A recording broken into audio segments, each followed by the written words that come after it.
This is Gerald Sorensen with the Twin Power Real Estate Group, and we're back with the Cash Flow Corner. This week's topic is retirement, which we all want to talk about, right? Of course. But a lot of people come to us and say, hey, how much cash do I need to retire? Or they go to their financial advisor and they talk about how much cash they need to retire.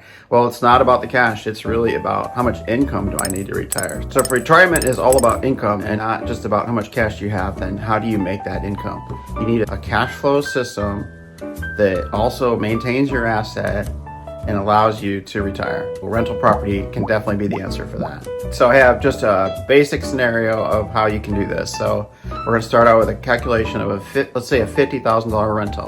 So you can think about that as a house, or let's think about it as an 8-plex that you pay $400,000 for. Each unit is $50,000. So no matter what kind of building or what kind of structure you buy, it's really about how many units do you have. So don't just think of it as a house, but we're going to just talk in terms of a single unit as a $50,000 unit with $40,000 loan. You have 20% down, so you're $10,000. A $40,000 loan with tax insurance should be $410 a month.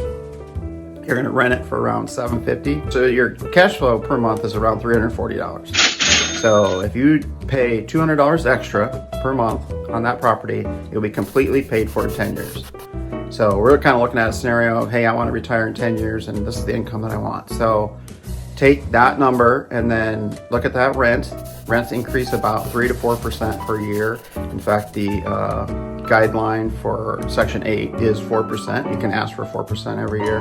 Also, let's assume that taxes and insurance are going to double in that 10 years. So in 10 years, when you have that paid for, your rent should be around $1,000, give or take a little bit. Depends on how long your tenants spend there and whatnot.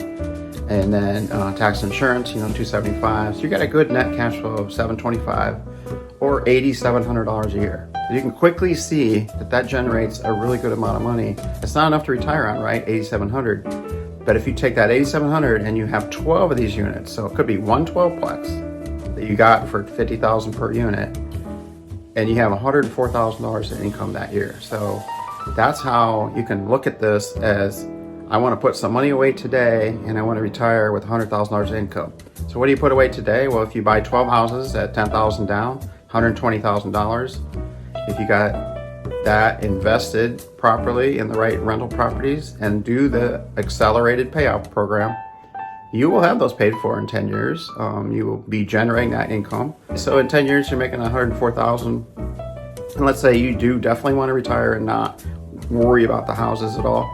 Then you just hire a property manager. You pay them 10%. So that reduces your income by, $10,000. And then you retire and you got that income. Plus, remember, you still own the property that is now paid for. That's this week's advice from Cash Flow Corner. And thank you, and we'll see you next time.